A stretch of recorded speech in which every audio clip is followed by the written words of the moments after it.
Allah Subhanahu wa Ta'ala menurunkan Al-Quran kepada Nabi kita Muhammad Sallallahu Alaihi Wasallam adalah untuk menuntun kita umat manusia agar terantar menjadi orang bertakwa sehingga bisa selamat dunia akhirat.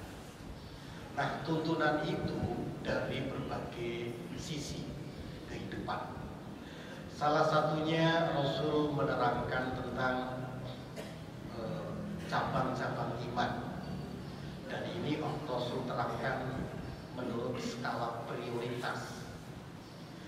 Dalam hadis riwayat Bukhari Muslim lewat Abu Hurairah, Rasul bersabda, al-imanu bid'un wa sab'una aw bid'un wa sittuna syu'batan. Iman itu cabangnya lebih dari 70 atau 60. Iman yang begitu banyak cabangnya itu oleh Rasulullah diklasifikasi menjadi 3. Yang pertama, fa'afdhuluha qaulu la ilaha illallah. Adapun yang paling prioritas, paling utama adalah pernyataan tiada Tuhan selain Allah. Wa adnaha, adapun yang paling rendah adalah imatatul adza 'anit thariq, menyingkirkan gangguan dari jalan. Wal haya'u syu'batun minal iman. Malu itu adalah satu cabang dari iman. Jadi iman yang begitu banyak diklasifikasi menjadi 3. Yang pertama, yang paling utama yang harus kita perjuangkan adalah qaulu la ilaha illallah, membangun keyakinan, bertauhid. Nanti yang paling rendah adalah menyingkirkan gangguan dari jalan. Jadi cabang yang paling rendah adalah melakukan tindakan-tindakan teknis operasional, kayak menyingkirkan gangguan dari jalan, tidak teknis. Nanti yang pertengahannya adalah malu sebagian dari iman, membangun moral, membangun karakter. Jadi ada membangun keyakinan, di atas keyakinan ada membangun moral, karakter, nanti di atas moral baru ada langkah-langkah teknis. Seperti itu. Kita awali dari langkah teknis yang menurut Rasul paling rendah. Langkah teknis ada 2 kemungkinan. Yang pertama, kemungkinan sama, yang kedua kemungkinan berbeda. Kita awali dari yang kemungkinan berbeda. Bisa terjadi dengan keyakinan yang sama, dengan moral yang baik juga, tapi langkah teknisnya berbeda. Itu karena diakibatkan pemahamannya berbeda juga. Misalnya dalam kitab Bulughul Maram itu ada satu riwayat ketika Rasul mengutus 2 orang sahabat untuk satu urusan. Mereka berangkat di tengah jalan, masuk waktu sholat zuhur.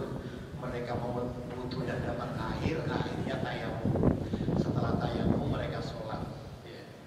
Setelah selesai sholat melanjutkan perjalanan, belum lagi masuk waktu asar mereka mendapat air. Nah, 2 orang ini berbeda pemahaman. Yang pertama mengatakan saya harus ulangi sholat saya, karena tadi baru pakai tayamum. Yang satunya lagi tidak perlu ulangi, rasanya sudah sah. Walhasil dari berbeda pemahaman menjadi berbeda tindakan. Satu mengulangi, satu tidak. Nah, ketika selesai urusan dan ketemu dengan Rasul, maka peristiwa yang terjadi di perjalanan tadi dilaporkan. Maka Rasul memberikan komentar kepada orang yang tidak mengulangi sholatnya. Rasul mengkomentari dengan ungkapan asobta sunnatan, kamu tepat sesuai dengan sunnah. Tapi kepada orang yang mengulangi sholatnya, Rasul menyatakan laka ajru marrota ini. Nah, untuk kamu mendapat pahala 2 kali. Jadi ketika keyakinannya sama, sikap mentalnya juga sama, tetapi memungkinkan kemungkinan sudah terjadi. Potensi kemungkinan berbeda itu sangat ada. Perbedaan pemahaman, bahkan perbedaan perlakuan menjadi dua-duanya diapresiasi. Sehingga ketika sekarang kita melihat ada perbedaan pemahaman dalam Islam sangat banyak, perbedaan organisasi sangat banyak juga, sampai kepada perbedaan langkah-langkah pun berbeda. Nah, hal ini sudah sebenarnya sudah selesai, saling menghormati, tidak ada masalah. Yang kedua, kemungkinan pekerjaannya sama, kemungkinan langkahnya sama, tindakannya sama. Tetapi ketika sikap mentalnya berbeda, menjadi nilainya juga berbeda. Dalam hadis juga yang sangat populer, ketika seorang pemuda melamar gadis di Mekah yang bernama Ummu Qais, maka gadis itu memberi persyaratan, saya mau nikah dengan kamu asal mau hijrah ke Madinah. Walhasil hadis gadis ini hijrah ke Madinah. Lalu pelan-pelan Ummu Qais pun, pemuda ini menyusul Ummu Qais ke Madinah untuk nikah. Nah, setelah nikah tentu kita bisa merasakan bagaimana perasaan para sahabat waktu itu. Kayaknya enak betul hijrah langsung dapat istri. Sementara kita di hijrah ada yang meninggalkan keluarga, ada yang dikejar-kejar dibunuh dan sebagainya. Dan tentu kalau nilai hijrah itu sama, menjadi tidak terasa adil. Dari kasus ini, akhirnya Rasul mengemukakan hadis. Ini disebut dengan asbabul wurud. Hadisnya sangat populer. Innamal a'malu binniyat. Innamal a'mal, sesungguhnya amal. Amal adalah tindakan operasional. Binniyat itu ada motivasinya. Wa innamal likulli imri'in ma nawa. Sesungguhnya tiap orang itu akan mendapatkan nilai sesuai dengan apa yang dia niatkan. Hadis ini khusus bicara tentang hijrah. Meskipun sama-sama pindah dari Mekah ke Madinah, Rasul menyatakan, "Faman kanat hijratuhu ilallahi wa rasulihi." Siapa yang hijrahnya dalam rangka mencari ridho Allah dan Rasulnya, fa hijratuhu ilallahi wa rasulihi. Faman kanat hijratuhu lidunya, siapa yang hijrahnya hanya ingin mendapatkan keuntungan duniawi, yusibuha, yaitu juga yang dia dapatkan. Awi meroatin, atau hijrah karena kepingin mendapatkan wanita yang dia mau nikahi, fa hijratuhu ila ma hajarat. Maka nilai hijrahnya tergantung motif apa yang mendorong dia berhijrah. Jadi kemungkinan tindakan teknis bisa sama, bisa berbeda. Yang kedua, pemahaman ataupun tindakan teknis itu sangat kecil ketika dibanding dengan akhlak, dengan moral. Dan ini sebenarnya rumus berlaku secara universal. Jadi kalau kita baca hadis, sebenarnya rumus-rumus dalam hadis itu berlaku bukan hanya untuk Islam, universal. Misalnya satu artikel saya baca begini, ringkasannya, orang mahasiswa dapat beasiswa, orang miskin, katakanlah kuliah di Prancis kalau nggak salah, ya karena dia sangat pintar dan untuk dari tempat ke kampus dia harus naik angkutan umum, dia ahli untuk mengakali cara tidak membayar. Kartunya itu tidak didebet. Walhasil dalam 4 tahun itu hampir tidak pernah bayar. Tetapi pernah ketahuan 2 kali dan dia sempat memberikan alasan yang sangat logis. Ringkat cerita, ketika selesai wisuda dia melamar kerjaan, nilainya cukup bagus. Dan dia penasaran karena tidak satupun perusahaan menerima dia. Tidak ada satupun yang menerima. Sehingga dia bertanya, kenapa saya tidak diterima di sini? Dijawab katanya, kemampuan seperti yang Anda punya, profesi yang luar biasa ini, sangat kami perlukan di negeri kami. Hanya sayang setelah membaca biodata Anda pernah tidak membayar angkutan umum. Dan semua perusahaan di sini berlandaskan kejujuran dan kepercayaan. Jadi khawatir tidak bisa dipercaya, tidak jujur, akhirnya tidak bisa diterima. Jadi kalau semakin pintar tapi ternyata mudah juga mengkhianati, itu ternyata tidak bernilai sama sekali ilmunya. Jadi moral atau akhlak jauh lebih berharga dibanding kemampuan, dibanding kepandian apapun. Artinya kita kalau pendidikan dalam Islam di pesantren ini misalnya dan sebagainya, tentu kita harus memiliki moral lebih daripada sekedar keilmuan dan sekedar profesi. Karena moral jauh lebih berharga. Sehingga Nabi Muhammad disebut dengan Nabi, maka sifat yang paling wajib adalah moral. Yang pertama sidik, ada integritas. Yang kedua amanah, boleh dipercaya. Yang ketiga baru ada fatonah, baru ada kecerdasan. Ya, Yang berikutnya, bahwa walaupun moralnya bagus, intelektualnya bagus, karyanya bagus, tetapi kalau tidak dilandasi keimanan, semua menjadi tidak bernilai. Jadi yang paling prioritas adalah iman.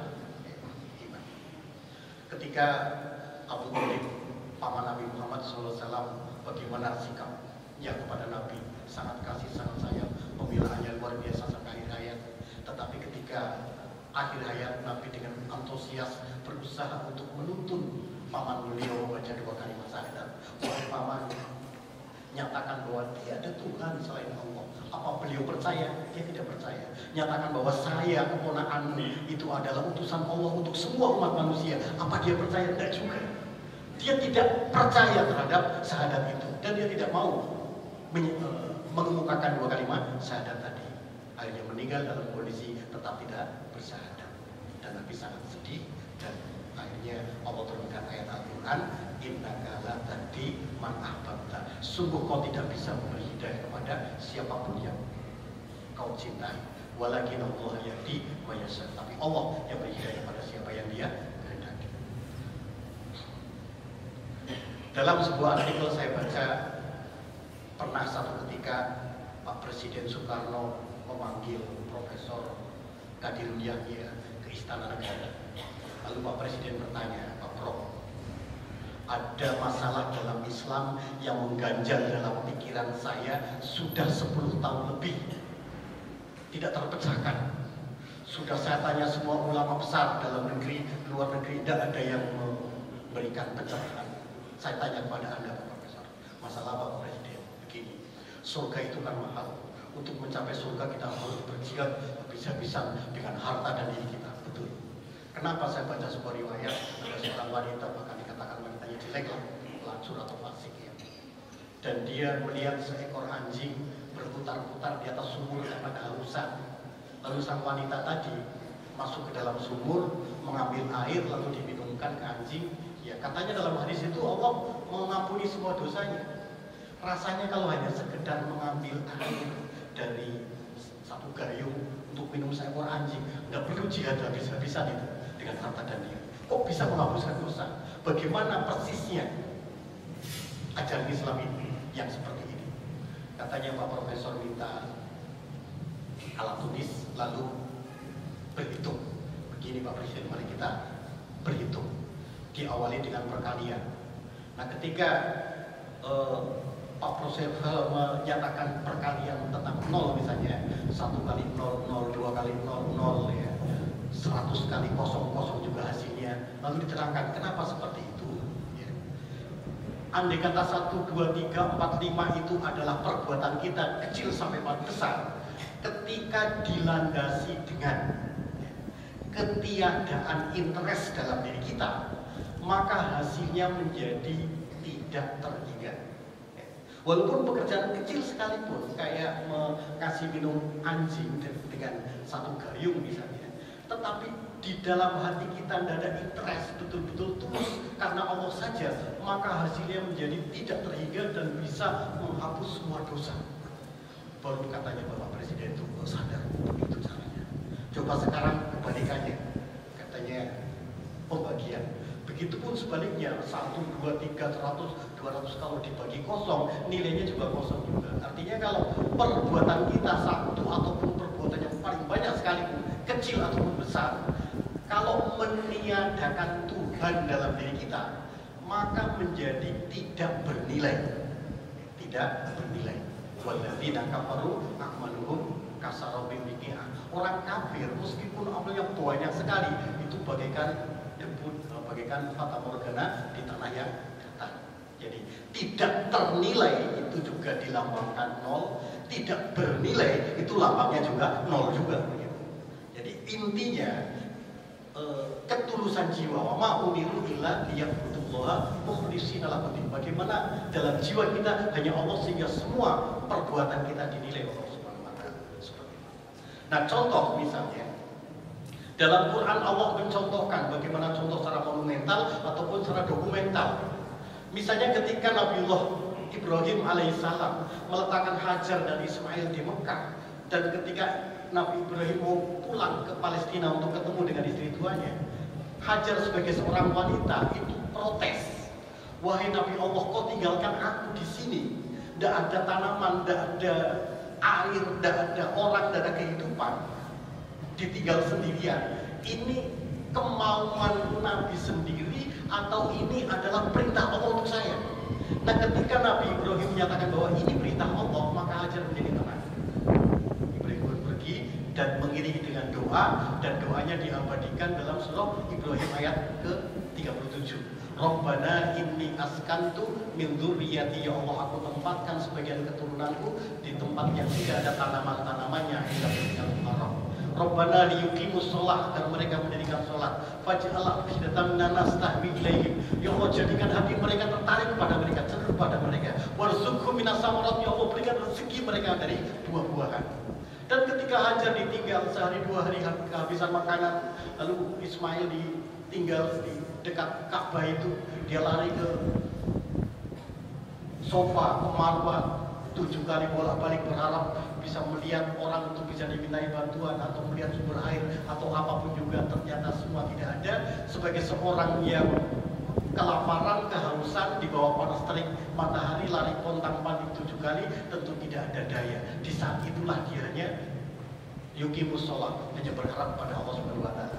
Jadi Hajar ada di sana bukan mengharapkan sesuatu, dia ada karena Allah, karena percaya bahwa Allah akan memberikan kehidupan. Allah yuhyi wa yumiit, Allah akan memberikan pertolongan walaupun tidak ada orang yang menolong, tidak ada tanda-tanda kehidupan. Dan ternyata betul, Zam-Zam Allah berikan mukjizat ya, yang bisa kita nikmati sampai hari ini. Dengan Zam-Zam burung-burung bisa mendapatkan berkahnya. Dengan Zam-Zam Bani Jurhum yang ada di sekitar itu pun bisa ikut hidup bersama. Dan akhirnya sekarang kita melihat menjadi sebuah negara. Itu adalah dokumen, monumen yang kita tahwi ilaihim, kita cenderung kepingin ke sana. Begitu. Allah berikan kecenderungan itu atas doa Nabi Ibrahim tadi. Kalau kita dapat haji sekarang, mungkin 20 tahun yang akan datang baru kita bisa berangkat. Saking kuatnya daya tarik itu. Warzuqhum minas samarat, dengan banyaknya orang yang punya kekuatan daya tarik untuk ke sana, maka terjadilah kemakmuran. Karena orang datang ke sana pasti kepingin terpenuhi kebutuhannya, baik itu buang air besar, buang air kecil, untuk kebutuhan konsumsi, akomodasi dan sebagainya. Siap membayar berapapun, yang penting aku bisa datang ke sana beribadah. Yang terjadi adalah warzuqhum minas samarat, yang terjadi adalah kemakmuran setelah berkesinambungan. Dan begitulah gambaran yang telah dipaparkan dalam Al-Quran dan kenyataan yang ada sampai hari ini, bahwa keimanan akan menumbuhkan moral yang baik dan bahkan akan memberikan hasil yang bisa dinikmati setiap saat. Barakallahu li wa lakum fil Qur'anil karim wa nafa'ani wa iyyakum bima fihi minal ayati wa dzikril hakim. Innahu